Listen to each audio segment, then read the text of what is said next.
The gavel hadn't fallen, but I knew my son, Ryan, had already sentenced our relationship to death. He stood in the suit I'd ironed, refusing to meet my eyes. His wife, Chloe, stared me down, victorious, believing this restraining order was the key. They thought I was just some old woman. They forgot I kept all the receipts. And more importantly, they forgot who held the deed. My name is Margaret Vance. I am 62 years old. For 30 years. I was head nurse Vance in the army, and I wear that discipline like a second skin. Widowed. Yes. But not broken. The late afternoon sun near Seattle was trying to soften the edges of the day, casting long shadows across the lawn. I was pruning the Queen Elizabeth roses that bordered the stone path to my small guest house, the accessory dwelling unit tucked neatly behind the main residence. The air smelled of damp earth and the faint, sweet perfume of the blooms. I heard the sound of footsteps on the main gravel driveway, not the familiar gait of my son, but the sharp, hurried tread of a stranger. I didn't look up immediately. Roses demand attention. You have to cut precisely above the 5-leaflet stem if you want new growth. Margaret Vance. The voice was impersonal. I turned. It wasn't the mailman, who always had a kind word. This was a man in a rumpled suit, holding not a package, but a single, thick manila envelope. He extended it toward me, his expression blank. I took it, my suede gardening gloves suddenly feeling clumsy against the stiff paper. He didn't say another word, just turned and walked briskly away. The crunch of the gravel faded, leaving a silence that felt heavy and wrong. I stood by the roses, the shears still dangling from my left hand. I pulled off my gloves and tore open the flap. My hands, the same hands that had dressed battlefield wounds and held my husband's as he passed, were perfectly steady. It was a summons, King County Superior Court. My eyes scanned the header, searching for a mistake, perhaps jury duty. Then I saw the names listed under plaintiff Ryan Vance, Chloe Vance, my son, my daughter-in-law. I forced my eyes down the page, the clinical, legal terms jumping out like insults. Persistent harassment, invasion of privacy, willful infliction of toxic psychological pressure. And then, the words that felt like a physical blow, striking the air from my lungs, adversely impacting the emotional well-being of the minor child. Noah Vance. Noah. My Noah. Only 5 years old. It was just last night, right here in my small kitchen, that I had folded his dinosaur pajamas, still warm from the dryer. I had hummed as I smoothed the wrinkles, imagining him tucked securely in his bed in the big house. The betrayal was not a slow burn. It was a swift, professional assassination. I read the demand. They were petitioning for an immediate restraining order. I was to vacate the plaintiff's property, the very property I was standing on, and maintain a mandatory distance. 500 feet. 500 feet from the house I paid for. 500 feet from the only family I had left. I did not cry. Tears are a waste of resources when you are under attack. My gaze lifted, moving past the roses, across the manicured lawn, to the grand Victorian facade of the main house. High up, on the second floor, the window of Ryan's study. The heavy curtain twitched, a shadow disappearing.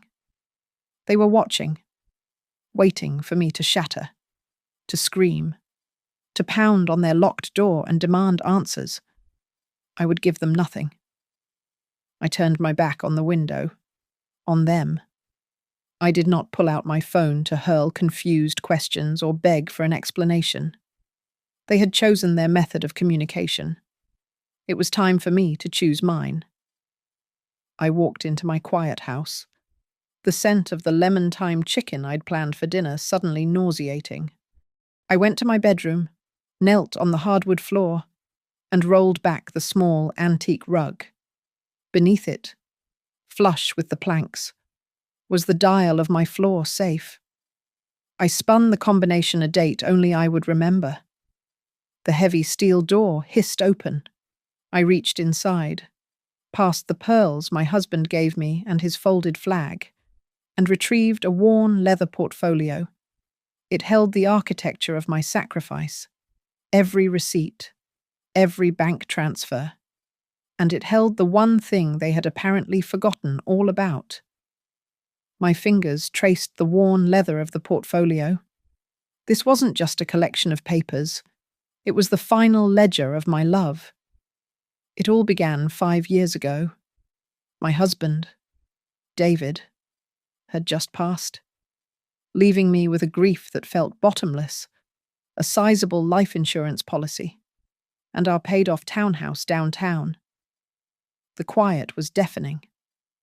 Around that same time, Ryan and Chloe were living in a cramped 2-bedroom apartment, with Chloe 6 months pregnant with Noah. Ryan called me one night, his voice strained. "Mom, you just can't find anything decent?" He sighed, the scrape of a chair in the background. "The prices are insane. We'll never get Noah a yard to play in." A seed was planted. I looked around my empty house. All those rooms filled with ghosts. What was I doing with all that space? The solution seemed so simple, so right. I sold the townhouse, the place David and I had built our lives. I took every cent from that sale, combined it with a large portion of the insurance money, and I bought the property in Oak Creek. Cash. No mortgage. The main house, a sprawling Victorian, was for them. The guest cottage in the back, the ADU, was for me. That was the verbal agreement, sealed over dinner at a cheap Italian restaurant. "Mum, you'll be right there," Ryan said, his eyes wet with tears. "You can watch Noah grow up every single day." Chloe, then, was all smiles and gratitude. She held my hand across the table. "Margaret, you're our savior." She'd breathed, and at the time, I believed her sincerity. My generosity didn't stop with the down payment. The main house needed work. Or rather, it didn't suit Chloe's specific aesthetic. My classic taste was dated. Hers was luxury minimalist, which turned out to be a very expensive way of saying empty. I paid for the kitchen remodel, white marble countertops that stained if you looked at them wrong, brass fixtures imported from somewhere I couldn't pronounce. I paid for the new flooring, the Scandinavian furniture, the designer paint. I paid for the landscaper to rip out the perfectly good hydrangeas and plant ornamental grasses that looked dead half the year. The first year was a blur of manufactured joy. I was grandma, the full-time, unpaid nanny. I was there for the first steps, the first words, the fevers in the middle of the night. Chloe would breeze in from yoga or lunch, kiss Noah on the head, and thank me for holding down the fort. I funded their life, quietly, in the background. The car insurance policies for their 2 luxury SUVs, the family vacation to Hawaii. "We really need to de-stress, Mum." I even paid for the absurdly priced organic grocery delivery service Chloe insisted upon, the one that cost more per week than my entire monthly food budget. The first crack appeared so quietly I almost missed it. Noah was about 2, glued to an iPad while Chloe scrolled through her own phone. "Honey, maybe we should try building blocks instead," I suggested gently. "All that screen time isn't so good for his eyes." Chloe didn't look up. She didn't argue. She just went silent. A cold, heavy silence that sucked the air out of the room. Later that night, Ryan approached me, his shoulders slumped. "Mum, can you just try to be easy on Chloe? She's got a lot of pressure at work. You know how she is about new parenting styles." That became his mantra. Be easy on Chloe. It was the excuse for every slight, every cancelled dinner, every time I was asked to use the side entrance. My son, the boy I had raised to be strong and decent, was dissolving before my eyes, becoming a spineless apologist for his wife's casual cruelty. He became the passive accomplice to my slow erasure. I sat there on my floor, the summons on the table and the portfolio in my lap. I pulled out my current bank statement, the one I'd glanced at just this morning. After 5 years of funding their lifestyle, of pouring my savings and my husband's legacy into their comfort, the number at the bottom was stark. I had almost no liquid assets left. I had given them everything. And now, they were coming for the last thing I had, my home. The first year of my generosity was followed by 4 years of psychological warfare, waged so subtly that I sometimes questioned my own sanity. Chloe, having spent a small fortune of my money on self-help retreats and life coaches, returned armed with a new vocabulary. I was no longer Mom or Margaret. I was a source of negative energy. My suggestions, once welcomed, were now violations of her boundaries. My presence was an intrusion on her personal space. The invisible walls became physical. I came back from the grocery store one rainy Tuesday. I had Noah's favourite dino nuggets in the bag. I entered the code for the main electronic gate that separated the entire property from the road. The light flashed red. Denied. I tried again. Denied. I stood there, the drizzle turning into a steady, cold downpour, pressing the call button. No answer. I called Ryan's phone. It went straight to voicemail. I called Chloe's. Voicemail. I stood in the rain for 2 hours. My hair was plastered to my head, and the paper grocery bag was beginning to disintegrate. Finally, Ryan's car pulled up. He looked shocked to see me. A genuine, stupid shock. The gate slid open at the click of his remote. "Mum, what are you doing out here?" "The code didn't work. Honey, I've been here for hours." Chloe emerged from the passenger seat, not even glancing at my soaked figure. She was already talking as she walked to the house. "We had to change it. Ryan, tell her." Ryan had the decency to look ashamed, but he mumbled the words anyway. "It's for Noah's safety." "Mom," Chloe was worried.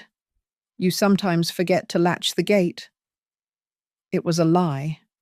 A bald-faced, staggering lie. I was the one who checked the latch every night before bed. It was Chloe who left it swinging open after her Amazon deliveries. But I saw the set of Ryan's jaw. The lie had been rehearsed. The decision was made. I was now a security risk. After that, I was forbidden from the main house unless specifically invited. My role as full-time grandmother was terminated. I was now permitted to see my grandson on a schedule, usually 2 afternoons a week, so as not to disrupt his routine.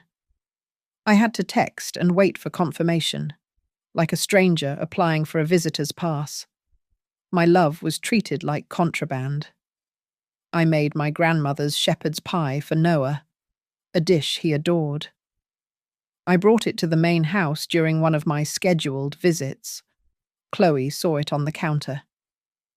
"Margaret, we've discussed this," she said, her voice tight with that false therapeutic calm.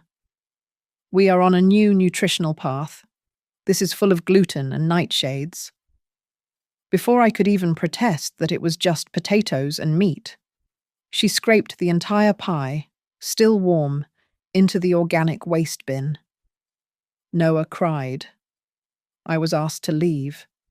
The erasure was systematic.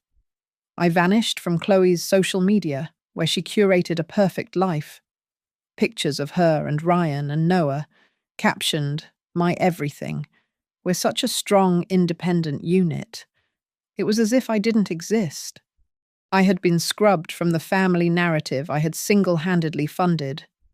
Ryan, my son, became a ghost. He avoided my calls. He would text, "Sorry," in a meeting. And then I would see him through the window, playing a video game in the living room. His only communication was practical. "Mum, a package for Chloe is coming today. Can you sign for it?" I was reduced to the role of a free concierge. I endured it all for Noah. I would not let them sever that bond completely. We had a secret. A hollow in the old oak tree that stood halfway between my cottage and their house. I would leave him things: a small piece of chocolate, a letter I'd written, a photograph of his grandfather. He would leave me drawings of dinosaurs and sloppy, precious notes. It was our quiet rebellion. Then, the final blow. I was watching from my window as Noah ran to the tree. Before he could reach into the hollow, Chloe's hand shot out from behind the trunk. She grabbed his arm, pulling him back. She reached into the hollow and pulled out the small, wrapped candy I had left. I saw her face twist in rage. She dragged Noah back to the house.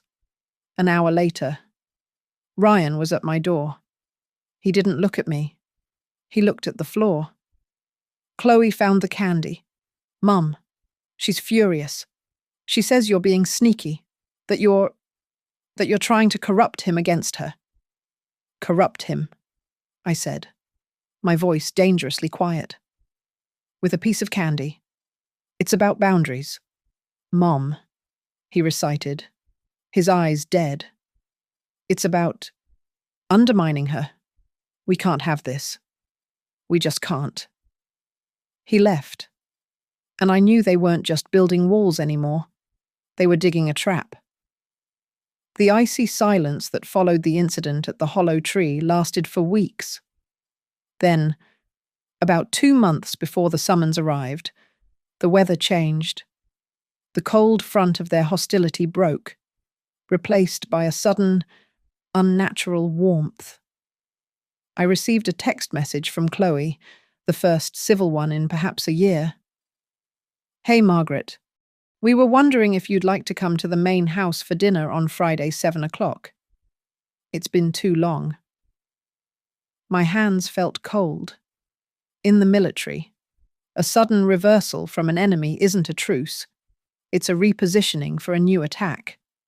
But this was my son, my heart, the stupid, hopeful part of me I could never fully silence, wanted to believe it was an olive branch. I replied that I would be there. I walked over at 7 sharp. Ryan was almost manic in his cheerfulness, taking my coat, complimenting my sweater. Chloe smiled, a brittle, thin-lipped expression that was more a baring of teeth than a welcome. The dinner was some expensive, tasteless concoction Chloe called a deconstructed Buddha bowl. The small talk was excruciating, circling topics so shallow they were transparent. Then, as Ryan was gathering the plates, Chloe leaned across the polished table, her voice dripping with faux concern. "You know, Margaret," she began, "I was reading this fascinating article about parenting styles from your generation. It's just amazing how much systemic damage was done. All that tough love, and children should be seen and not heard. It really explains a lot about Ryan's inability to express his needs or confront difficult issues." I kept my breathing steady. I knew this tactic. You don't engage the primary assault. You wait for the flank. Ryan turned out fine. Chloe. He's a kind man. She let out a short, sharp laugh. Kind. That's what you call it? She swirled the wine in her glass. A wine I had paid for. David was like that too, wasn't he? From everything Ryan said, your husband just let you run the whole show. A complete pushover. It's a pattern, really. The women in this family just steamroll the men. The insult to my dead husband was meant to be the killing blow. She was waiting for the explosion, and that's when I saw it. I didn't look at her. My eyes did a clinical scan of the room. The lights were dim, but on the bookshelf, tucked between a heavy volume on minimalist architecture and a white ceramic sculpture, was a small, black lens. A tiny red light, no bigger than a pinprick, was glowing faintly. A camera. They were filming me. They weren't hoping for a truce. They were collecting evidence. They needed me to scream, to cry, to throw my glass, to give them the unstable, harassing, toxic behavior their petition would later claim. They were staging a performance, and I was the star. I took a slow sip of water. I placed the glass down, my hand perfectly steady. I looked directly at Chloe, my years as a head nurse allowing me to project a calm that could freeze boiling water. David was a captain in the Corps, I said, my voice quiet but carrying across the table. He was strong enough to be kind, a concept you might find foreign. Now, if you'll excuse me, this meal isn't agreeing with me. I stood, placed my napkin neatly on the table, and walked out of the room. I heard a glass slam down on the table behind me. I had ruined their scene. They escalated to Plan B. It came 2 days later. I was woken by a sound I had not heard in years, Ryan shouting. I went to my window. Chloe was crumpled on the lawn, performing a pantomime of hysterical grief. She was next to her prized rose bushes, the ones she had imported at great expense. They hadn't been pruned. They had been butchered, hacked to pieces. The earth around them churned up, and lying on the grass, glinting in the morning sun, were my gardening shears. He was at my door in minutes, not even knocking, just barging in. His face was a mask of practiced, exhausted sympathy. "Mum," he sighed, running his hands through his hair. She's broken. She saw you." "Saw me what?" "Ryan. She woke up in the middle of the night. She saw you in the garden, destroying her roses. She said you were..." muttering. The lie was so audacious, it was almost impressive. "I was in this house by 9 o'clock last night. Ryan. I was reading a book." He waved his hand, dismissing my words. "Mom, please. We're so worried about you. You're forgetting things. You're getting confused. You're acting out. It's not safe."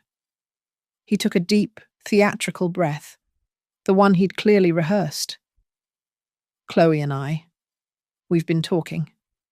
We think it's time to look at some places. A nice assisted living facility. Somewhere you can be safe, where people can help you, before you really hurt yourself, or someone else." And there it was. The end game. It wasn't just about the house. It was about having me declared mentally incompetent. If I was incompetent, they could get power of attorney. They could seize the trust, the property, the last of my assets. They weren't just trying to evict me. They were trying to have me erased. I looked at my son, the boy I had taught to tie his shoes, the man whose college tuition I paid in full, the weak, pathetic creature standing in my home, delivering a death sentence. "Get out," I said. My voice was not loud. It was low, flat, and absolute. Mum, just listen. We're doing this because we get out of my house. He flinched, as if I had struck him. He saw something in my eyes he had not seen since he was a teenager who had tried to lie about a car accident. He saw head nurse Vance. He turned and left, closing the door quietly behind him. I locked the deadbolt. I walked to the phone. The war was no longer silent. They had fired the first shot. It was time to call in my own artillery. In the days that followed, I did nothing. This, I knew, was the most terrifying thing I could do. I did not call Ryan. I did not text Chloe. I did not hammer on their door demanding justice or mercy. I continued my routine. I pruned the roses they hadn't destroyed. I watered the lawn. From the corner of my eye, I saw the curtains in the main house twitch constantly. They were watching me, waiting for the breakdown their lawsuit was designed to provoke. An elderly woman, served with an eviction notice by her only son, was supposed to collapse. She was supposed to beg. The fact that I was, instead, weeding the petunias was driving them insane. They had written a script for me, and I refused to learn my lines. I did make one phone call, not to my son, but to Elias Thorne. Elias was an old friend of my husband, David. They had served together before Elias went to law school. He was retired now, but his reputation in Seattle's legal circles was legendary. He was not a man you hired for a quiet divorce.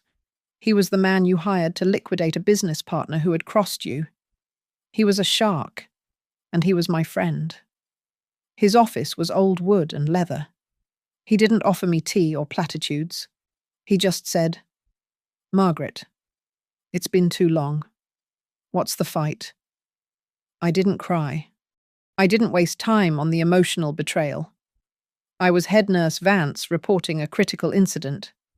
I placed the thick manila summons on his desk. Then, I placed my old metal lockbox next to it. They are petitioning for a restraining order and accusing me of harassment, intending to have me removed from the property. Elias read the summons, his expression unreadable. "Ryan, this is your Ryan." "Yes." "And the property." I opened the box. I handed him the first item, my journals. I have logged every day for the past 5 years. Every meal I cooked. Every hour I babysat. Every time Chloe changed the gate code. I handed him the second item, a thick stack of bank statements. Highlighted. I have receipts for the kitchen remodel, the flooring, their car insurance for the last 3 years, their vacation to Hawaii. He scanned the pages, his silence absolute. Finally, I handed him the leather portfolio from the bottom of the box. "And this," I said, "is the property deed and the corresponding trust agreement." It took Elias Thorne exactly 10 minutes to read the documents. He leaned back in his high-backed leather chair, the silence stretching. Then, a slow smile spread across his face, a smile that had terrified opponents for 40 years. It was cold. It was beautiful. "Margaret," he said, his voice a low, satisfied purr. "They haven't filed a harassment suit.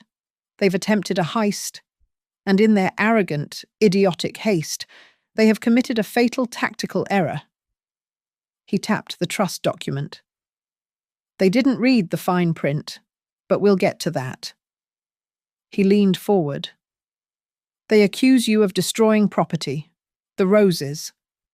They will use that to bolster the claim of mental instability. It's their word against yours." "No," I said. "It's their word against their own." I pulled a small USB drive from my pocket.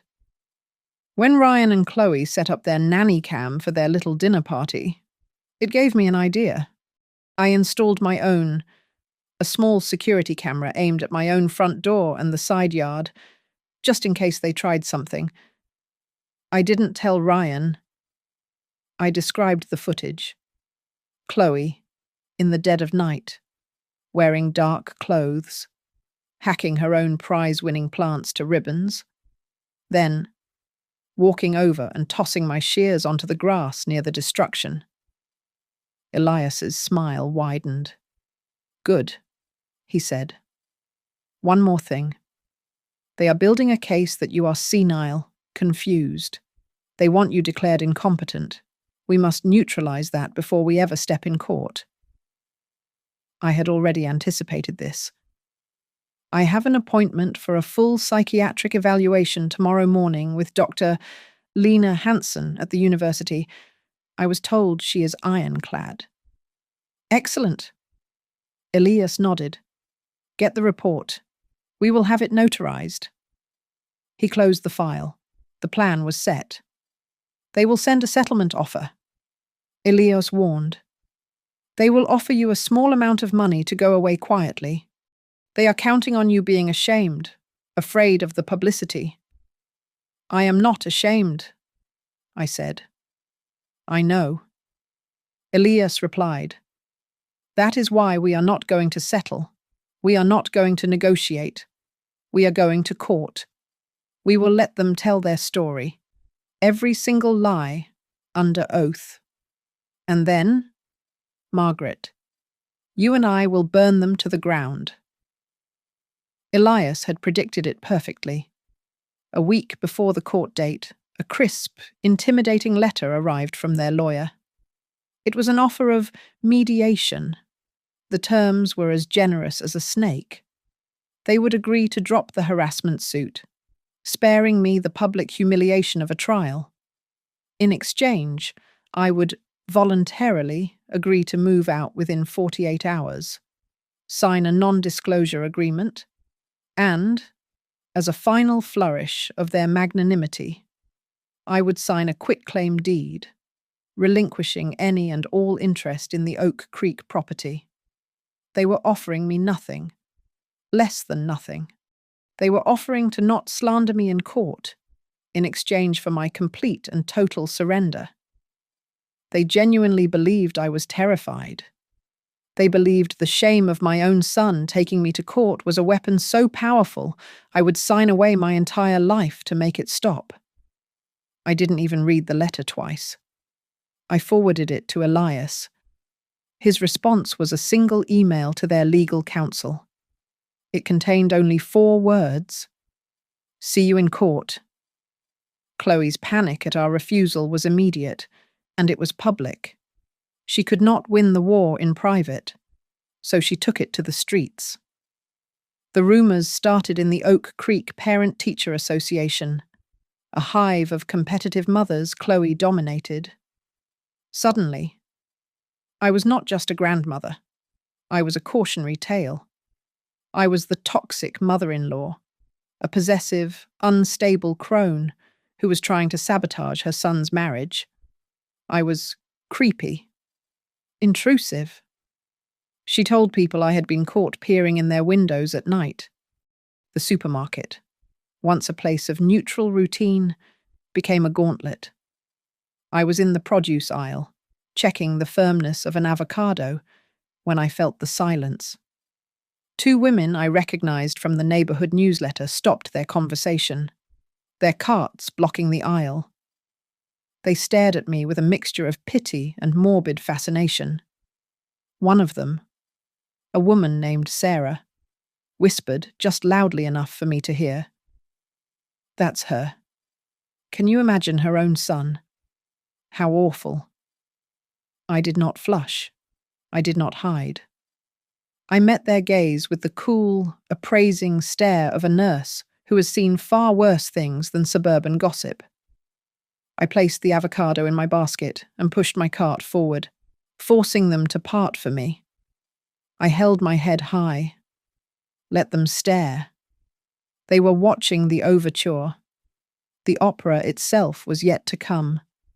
Their blind confidence was their greatest weakness. They believed their own narrative.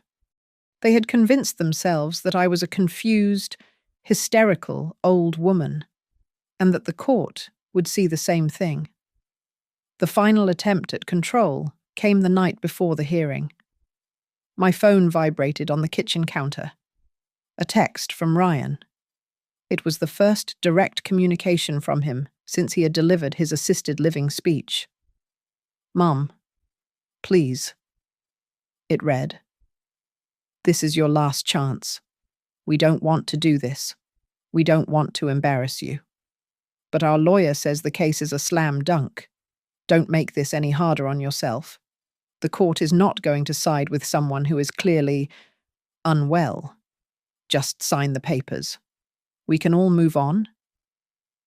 The condescension, the pathetic, manufactured sympathy, the unwell. It was all so perfectly, transparently Chloe. My son was now just a ventriloquist's dummy, mouthing her words. I did not reply. I deleted the message. I turned off my phone. I walked to my closet and took out the suit I had worn to my husband's funeral. A dark navy wool, impeccably tailored. I set up the ironing board. I methodically pressed the creases from the jacket, the sharp line of the trousers. I worked with precision, the steam hissing in the quiet room, finding a strange comfort in the ritual. This was my armor. When I was finished, I hung the suit and went to the window. Outside, in the twilight, I could see the main house, blazing with lights. On the lawn, a small figure was playing alone. Noah. He was throwing a ball against the side of the house, catching it and throwing it again. A solitary, repetitive game. They had isolated him, too. My heart ached, not with anger, but with a sudden, fierce clarity. This was not just about a house. This was not just about money. It was about him. I was not just fighting to save myself. I was fighting to show him what happens when you stand up to a bully. I promised the small boy in the yard, and the memory of my husband, that I would not fail. The courtroom was cold, not in temperature, but in atmosphere. It was a sterile, beige room designed to strip emotion from human conflict, yet it was pulsing with it. Elias and I sat at the respondents' table. Across the aisle sat my son and his wife. They were a masterpiece of curated victimhood. Chloe was pale, her makeup applied to suggest sleepless nights. She wore a modest, high-necked grey dress, the picture of a terrorized mother. Ryan sat beside her, his shoulders slumped, his eyes red-rimmed and staring at his own tightly clasped hands. He looked broken. It was a spectacular performance. Their lawyer, a slick man with a voice that oozed false sincerity, began. "Your Honor, we are here today reluctantly. This is not a case my clients want to bring. This is a case they must bring. It is a matter of safety, of survival." He painted a picture of me, Margaret Vance, as a relentless, controlling matriarch, unable to let her son go. He described me showing up unannounced at the main house, their home at all hours, ignoring repeated requests for privacy. He described my behavior as obsessive and erratic. They brought in their first witness.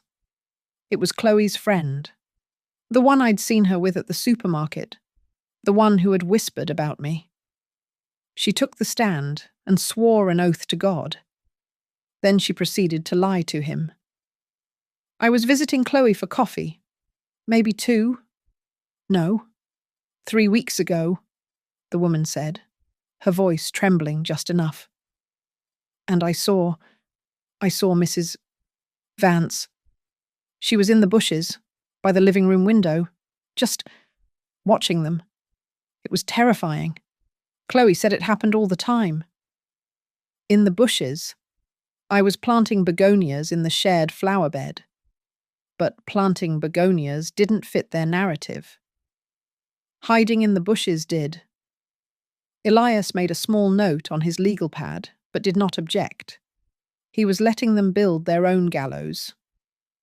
Then came the proof of my harassment. Their lawyer submitted a packet of evidence, copies of text messages from me to Chloe. Noah forgot his blue sweater. Is he cold? I baked his favorite cookies. Can I bring them over? Just checking in. Haven't seen you all day. Is everything all right? The screen in the courtroom lit up with them, one after another, a rapid-fire succession of my concern, stripped of all context. They had deleted all of Chloe's replies, the ones like, yes, bring it, he's freezing, or, thanks, leave them on the porch. They presented my texts as a barrage, a one-sided, obsessive stream of contact. They were framing my love as a form of stalking. Finally, they called Ryan to the stand. My son. He walked slowly, as if carrying a great weight. He was sworn in. His lawyer began gently. Mr. Vance. Ryan, can you describe your relationship with your mother? That was his cue. Ryan looked at his lawyer, then at the judge, his eyes filling with practiced tears. I love my mom. He choked out, his voice thick. I really do.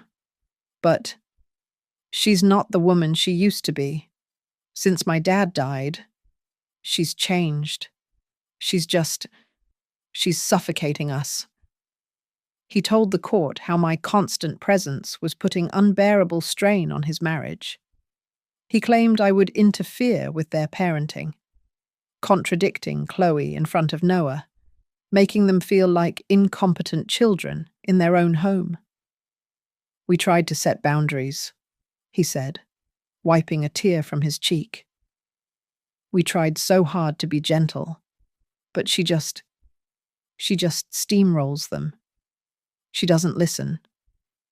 It's like she can't accept that we are a family, that I am not her little boy anymore. The judge, a woman with intelligent, tired eyes, just watched.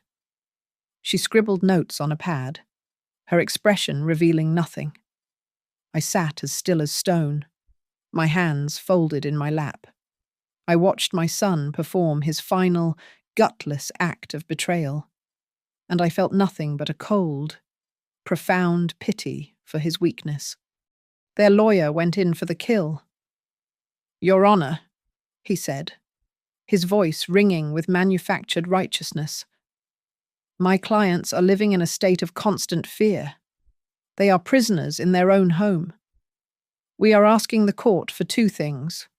First, a permanent restraining order, compelling Mrs. Vance to stay 500 feet away from my clients and their minor child. And second, an order for her to immediately vacate the guest house on their property, so this family can finally know peace. He sat down. Chloe was now openly weeping into a tissue. The courtroom was silent.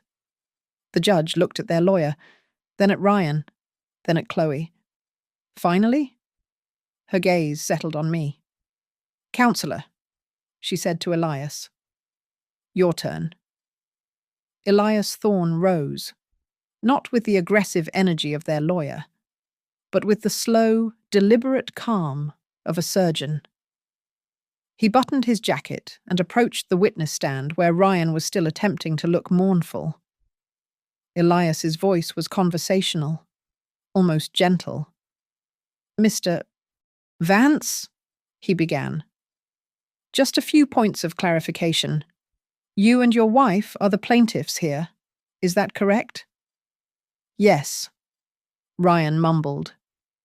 And you are asking the court to remove your mother, the respondent, from what you have repeatedly referred to as your property, correct? Ryan shifted in his seat. He glanced at Chloe, who gave him a sharp, almost imperceptible nod. Yes, it's our home. Your home. Are you the owner of the property located at 45 Oak Creek? Ryan hesitated. The lie was so familiar to him by now, but saying it under oath, to this man, was different. She gifted it to us. When Noah was born, it's our house. A gift, you say? We will certainly come back to that, Elias said, making a small note. But first, let's address the claims of harassment. You stated your mother is unstable, erratic, and has destroyed your property, specifically your wife's rose garden. Yes, Ryan said, gaining confidence. She was very upset. She destroyed them. Chloe was devastated. Devastated, Elias repeated, tasting the word. Your Honor, we would like to play a short video. This is footage from a security camera legally installed on the respondent's own front porch, overlooking the side yard. The timestamp is 3:02 in the morning, 2 days before the police were called. The courtroom monitors flickered to life. The image was grainy, captured in night vision, but it was perfectly clear. It showed the rose garden, and it showed Chloe, dressed in a dark sweatsuit, her hair pulled back. She was holding a pair of shears, my shears, which she had taken from my shed. But she was not just pruning. She was hacking, ripping the branches from the stems, tearing the plants apart with a vicious energy. After a minute of destruction, she stopped. She looked around, then directly toward the main house, and she smiled. A small, satisfied smirk. Then, she walked over and tossed the shears onto the grass near the ruined bushes, framing me perfectly. A collective gasp went through the courtroom. I saw Chloe's lawyer lurch forward and whisper something frantic to her, but she just stared at the screen, her face ashen. Ryan looked as if he had been punched, his eyes wide, staring at his wife. As we can see, Elias continued, his voice unchanged. The only person who appears devastated is your wife, devastating her own garden. He didn't wait for a reply. He moved to the next lie. You also claim, Mr. Vance, that your mother harassed your wife with incessant, unwanted contact. He held up a thick, bound book, my journal. And you, Mrs. Vance, he said, turning to Chloe, who looked up, startled. You claimed in your deposition that on October 12th, you were forced to stay home. Quote, a prisoner of her constant calls. End quote. Yes, she was. I couldn't leave. Chloe stammered. That's very strange. Elias said, consulting a document. Because we have here a subpoenaed text message, one you apparently forgot to delete from the server sent from you to my client on that very morning. It reads, M. I'm desperate. I booked a full spa day, 9 to 5. Please watch Noah. You're a lifesaver. And we have, to corroborate that, a credit card receipt from the Serenity Spa for a 7-hour ultimate indulgence package, signed by you. Chloe began to shake. Not the theatrical sobs from before, but a real, rabbit-like tremor of fear. And finally, Elias said, his voice rising just a fraction, you have painted my client as a financial and emotional burden, a dependent you have been graciously housing. He placed the highlighted bank statements before the judge. Your Honor, these documents prove that for the first 2 years of their cohabitation, Mrs. Vance paid from her own savings and her late husband's pension 100% of the utilities for both houses. She paid the property taxes. She paid for the kitchen remodel they claim as their own. She paid, in fact, for the very suit Mr. Vance is wearing to court today. The claim that she is a burden is not just a lie. It is a grotesque inversion of the truth. She has not been their dependent. They have been, and continue to be, hers. The victim narrative had not just crumbled, it had been detonated. Ryan had his face in his hands, his entire body hunched over, refusing to look at anyone. Chloe was rigid, her knuckles white as she gripped the table. Their lawyer was shuffling papers, his slick confidence completely gone. Elias walked back to our table. The room was utterly silent. The judge looked at the evidence, the video, the texts, the bank statements. She looked at Ryan and Chloe with an expression of pure, unfiltered contempt. Then, she turned her gaze back to me. Her expression softened, just slightly. "Does the respondent," the judge asked, her voice clear in the still room, "wish to say anything?" I stood. The scrape of my chair was the only sound in the absolute silence. I did not look at my son. I did not look at his wife. I looked directly at the judge. "Your Honor," I said, and my voice did not tremble. It was the voice of head nurse Vance, the voice that had calmed panicked soldiers and delivered difficult news for 30 years. For the last 2 hours, this court has heard testimony about my character. I have been called unstable, obsessive, senile, and a danger. I have been called a burden. I paused, letting the words hang in the air. For 5 years, ever since my husband died, I have been a cook, a full-time nanny, a gardener, and a banker. I have done this not because I was obligated, but because I loved them. I took the money my husband left me, the money we were meant to retire on, and I bought what I thought would be a family home, a place for my grandson to grow up safe. They have called my love harassment. They have called my generosity a burden. They have come to this court, under oath, to paint me as an enemy that must be expelled, and they are asking you to remove me from what they call their home. I reached into the leather portfolio that Elias had placed on our table. I pulled out a single, thick document, its pages crisp, bearing the official red seal of King County. But, Your Honor, their entire case, their entire lawsuit is built on a fundamental and fatal misunderstanding.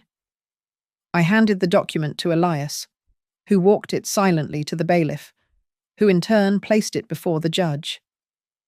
"That," I said, my voice ringing with a clarity that seemed to startle Ryan, "is the original, executed, and recorded grant deed for the property at 45 Oak Creek. My son testified that this house was a gift. He was mistaken. I never transferred the title. I never signed a quitclaim. I purchased the property with 100% of my own funds, and the title is, and has always been, in my name, and my name alone. They are not the homeowners. I am." A ripple of shock went through the plaintiff's side. Chloe's lawyer shot up. "Your Honor, this is irregular.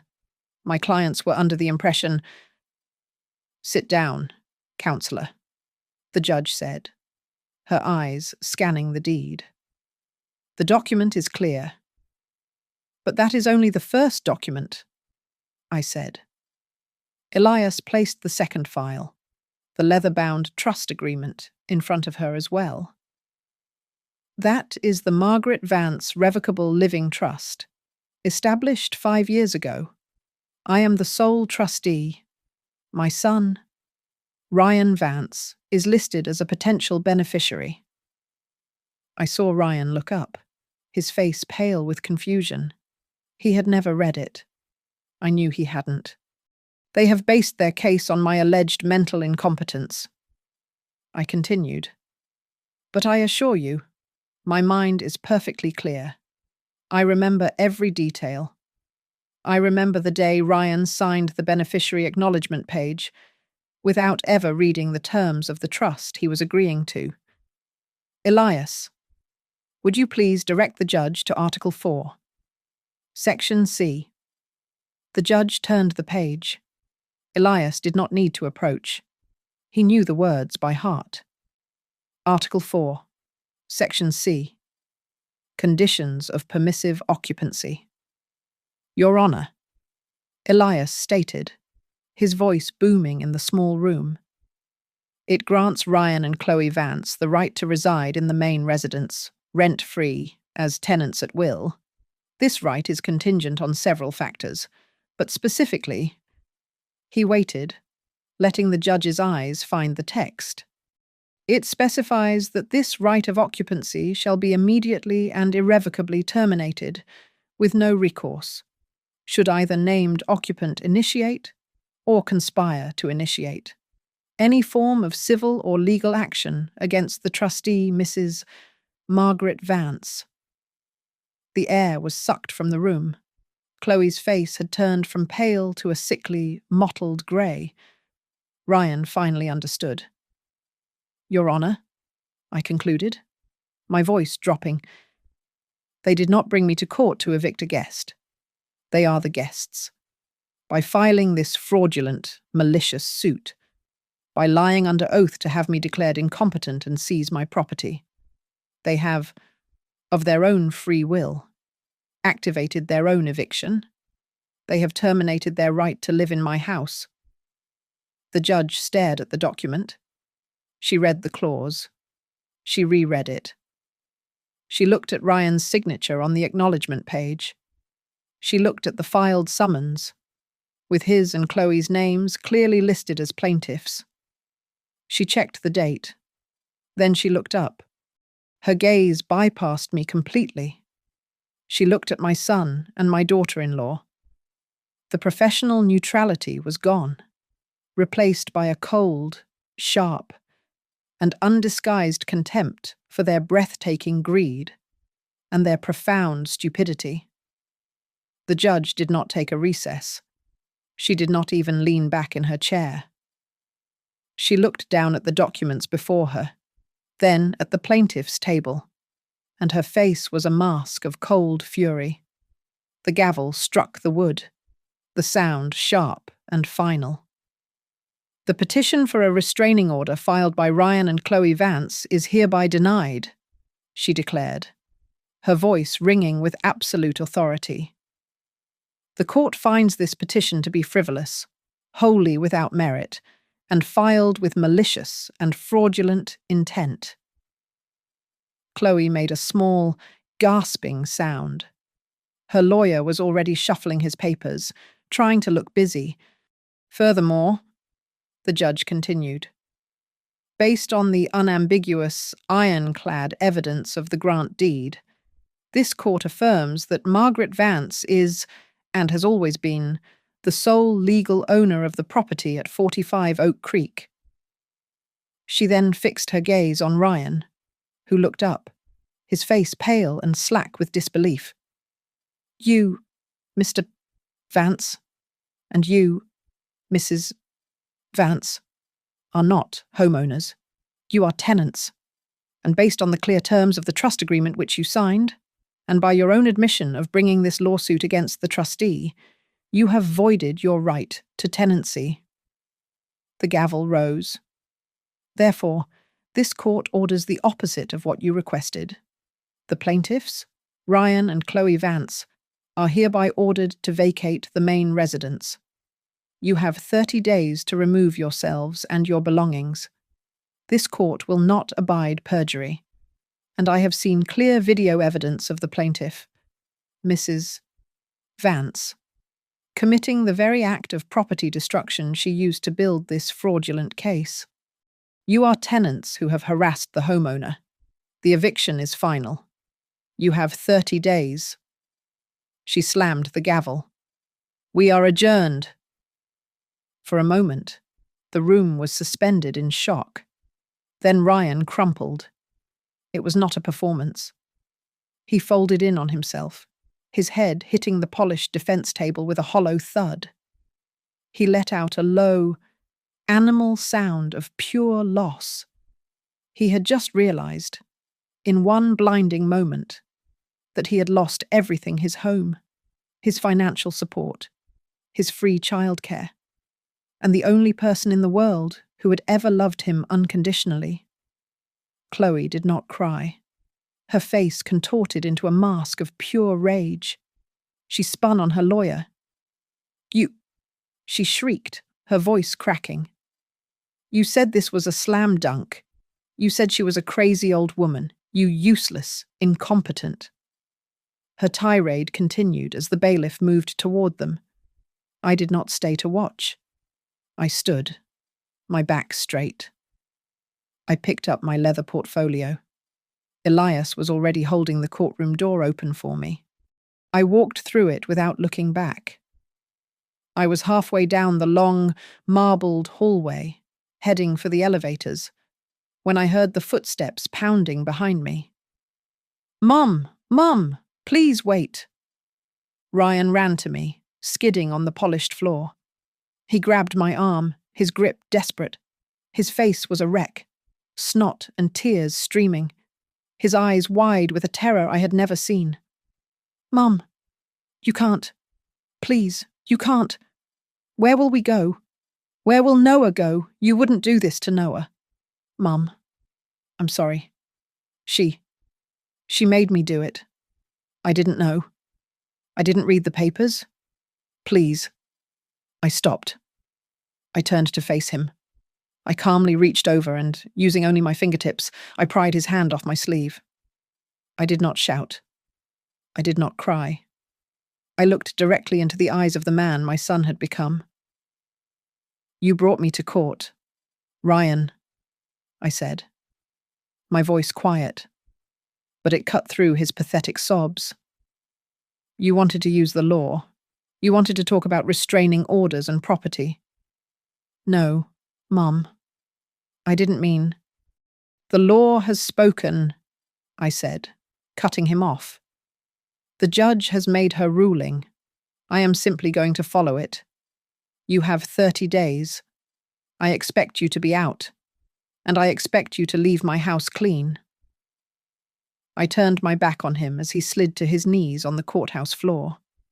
Elias was waiting by a black sedan at the curb. He opened the back door for me, a silent, respectful gesture. I got in. As the car pulled away, I looked through the tinted glass.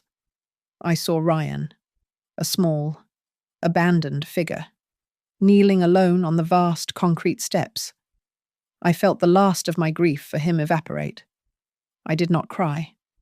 I knew Noah would be fine. I would have Elias create a new, separate trust for his education and his future, one that his parents could never, ever touch. But as for Ryan and Chloe, this lesson in consequences, learned in the cold, harsh light of a courtroom, was the final legacy I would ever give them. The car turned the corner, gaining speed, and I did not look back. Thank you all so much for listening to my story. I'd love to know where you're listening from, so please drop a comment below and share your thoughts on all this. Be sure to subscribe to Grandma's Family Diary, give this video a like, and if you really want to support me, please hit that hype button so this story can be heard by more people.